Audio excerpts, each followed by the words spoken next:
Candidate है। और इससे पहले एनडीए में सीटों का बंटवारा हुआ। बीजेपी जेडीयू के संयुक्त प्रेस कॉन्फ्रेंस में बड़े नेता मौजूद रहे और यह ऐलान किया कि नीतीश कुमार ही एनडीए के चेहरा होंगे। इसके साथ यह साफ हो गया कि चुनाव में एलजेपी अकेले ही मैदान में है।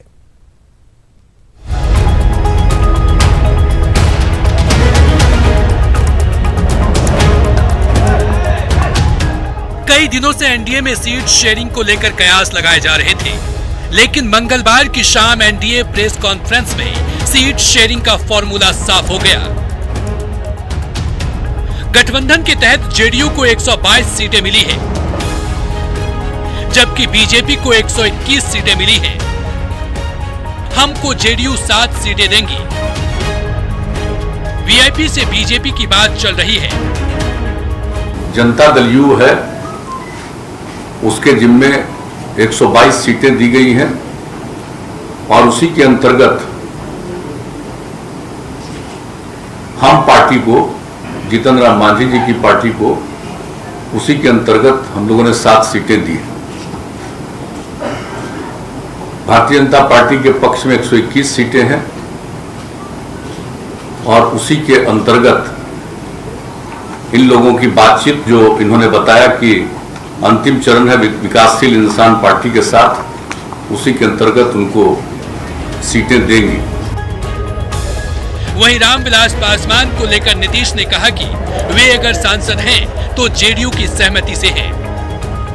रामविलास पासवान जी अभी जो राज्यसभा में पहुंचे तो बिना जेडीयू के मदद के पहुंचे। आप जरा बताइए तो कै गो सीट है बिहार विधानसभा में? 2 है ना। तो बीजेपी ने और जेडीयू ने तो टिकट देकर के राज्यसभा पहुंचा है। सबसे बड़ी बात कि एलजेपी और बीजेपी को लेकर तरह तरह की चल रही चर्चाओं पर भी विराम लग गया है। बीजेपी प्रदेश अध्यक्ष ने साफ कह दिया है कि एनडीए में वही दल रहेंगे जो नीतीश कुमार का नेतृत्व स्वीकार करेंगे। वहीं सुशील मोदी ने यह भी बता दिया कि पीएम की तस्वीर वही 4 दल इस्तेमाल कर सकते हैं जो कि वर्तमान में एनडीए में हैं। लोजपा हमारे सहयोगी थे, किंतु बिहार में भाजपा और जेडीयू का जो गठबंधन है उसमें श्री नीतीश कुमार जी ही हमारे गठबंधन के चेहरे हैं। इसमें कोई भ्रम नहीं है। तो हम लोग आवश्यकता पड़ेगी तो चुनाव आयोग को ये लिख कर देंगे कि ये जो 4 दल मिलकर चुनाव लड़ रहे हैं, यही लोग केवल प्रधानमंत्री के चित्र का इस्तेमाल कर सकते हैं। अगर अन्य कोई दल चित्र का इस्तेमाल करता है तो चुनाव आयोग को जो उनकी अपनी धाराएं, अपना कोड है, उसके अनुसार और वो कार्रवाई करने के लिए स्वतंत्र होंगे। पहले चरण के नामांकन के लिए अभी 2 दिन शेष हैं। इससे पहले ही एनडीए ने चुनाव से पहले की सबसे बड़ी प्रेस कॉन्फ्रेंस की, जिसमें तस्वीरें साफ कर दी। बदले परिदृश्य में आगे क्या होगा, इसको लेकर कई सवाल हैं। लेकिन सबसे बड़ा सवाल है कि चिराग पासवान अब क्या करेंगे।